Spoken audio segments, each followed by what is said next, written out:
Hello, magandang araw po sa lahat. Meron akong ibabahagi sa inyong bato na aking nakukuha. Ito sa loob ng kahoy na nabubulok na ang pangalan po sa kahoy ay yung troso na yung malaking dahon para siyang dahon ng marang o para ding dahon ng kamansi na may mga tagok o mga dagta. Tipulo pala. Tipulo yung pangalan sa malaking troso.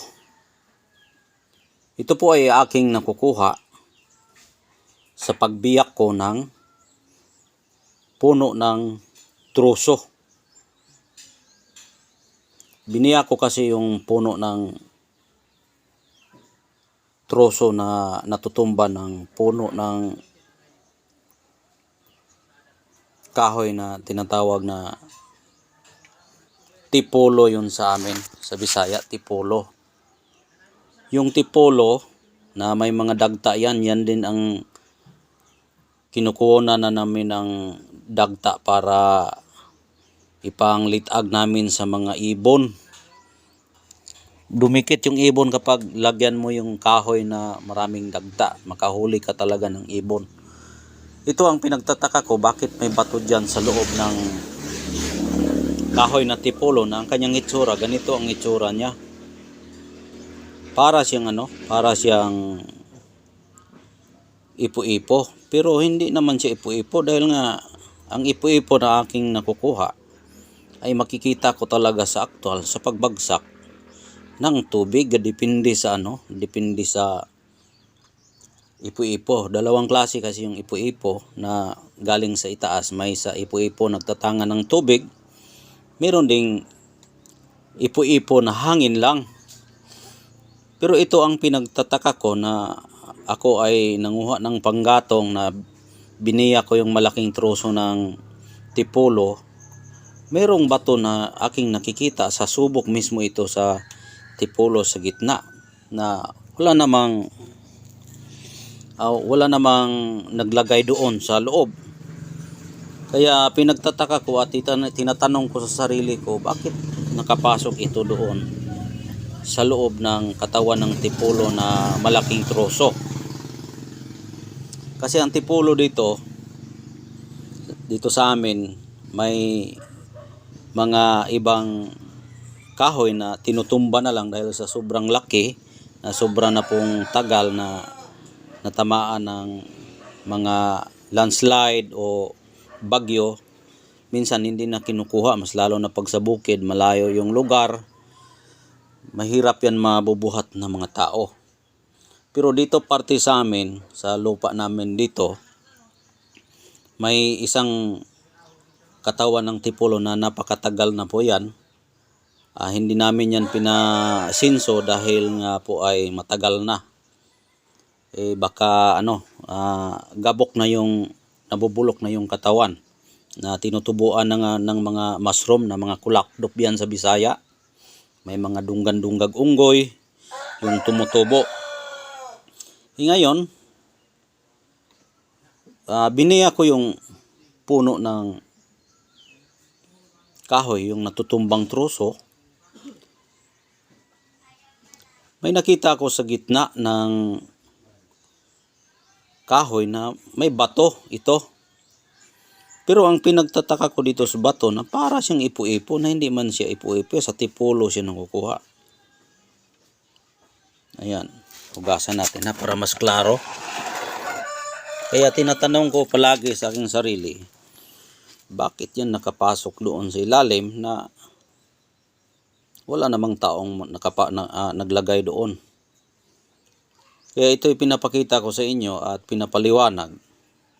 Dahil karamihan sa aking nakukuhang ipo-ipo, ganito ang mga itsura. Pero hindi ito ipo-ipo.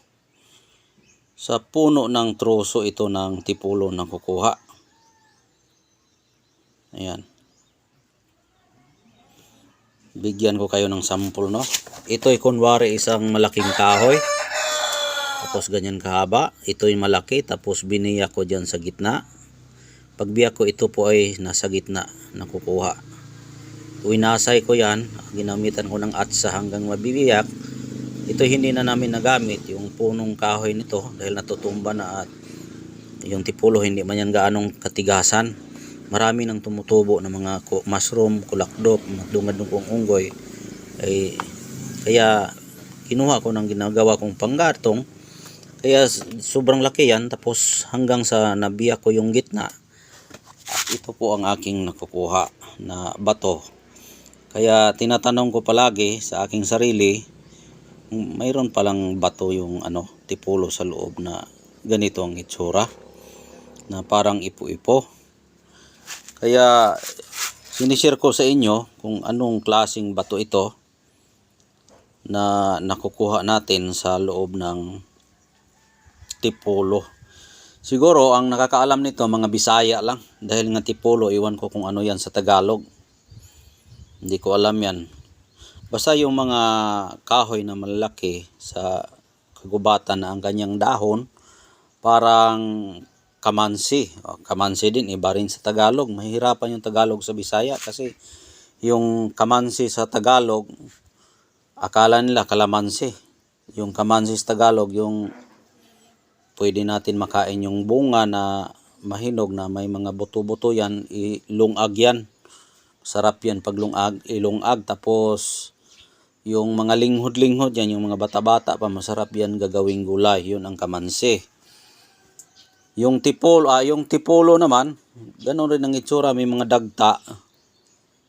Minsan sa mga bukid kasi, yung pag magawa tayo ng litag laang, yung panghuli natin, yung mga tipulo na dagta, nilagay natin yan sa sanga ng kahoy, punuin ng mga maraming dagta, tapos lutuin pa yan. Pag maluto, ilagay dyan, tapos pag makadapo yung ibon dyan, hindi na makalipad dahil dumikit na yung kanyang paa doon, dahil napakakapit yan dumikit. Yun ang tipulo.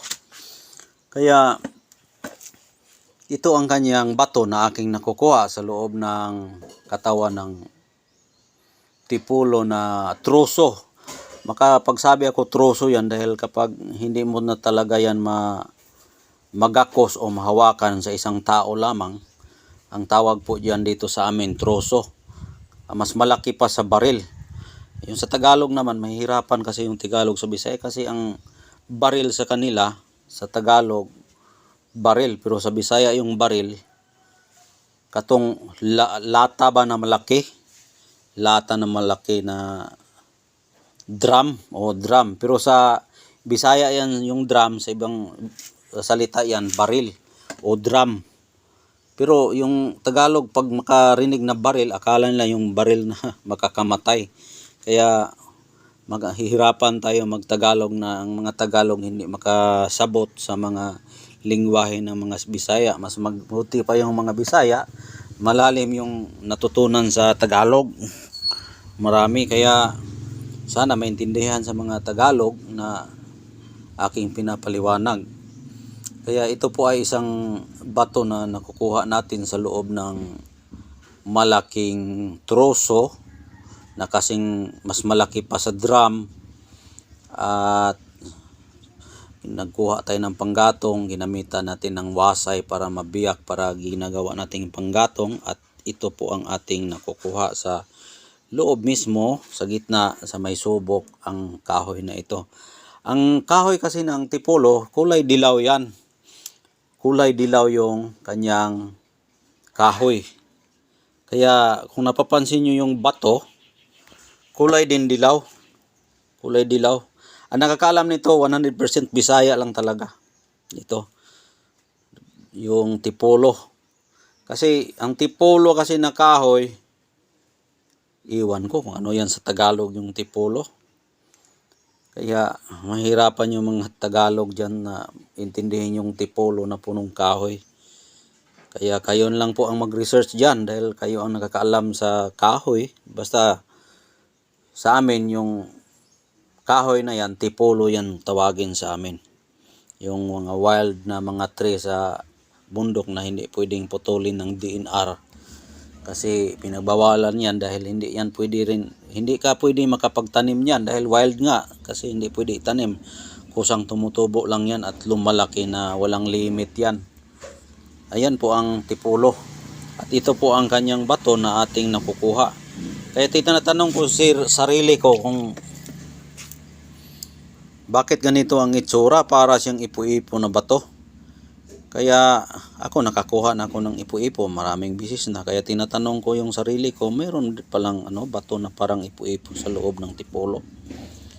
Ayan lang po ang aking masasabi, at comment kayo sa ibaba kung ano ang maidagdag nyo dito sa ating vlog na hindi ko maintindihan, na hindi naman siya ipo-ipo na nakukuha natin sa gitna ng malaking kahoy na troso at biniyak natin ng atsa para makuha. Ayan po, maraming salamat po at sa inyong panonood, at God bless po sa inyong lahat. Sana magustuhan niyo ang aking video na ina-upload ngayon. Kaya hanggang dito na lang, bye bye, ingat po kayo palagi.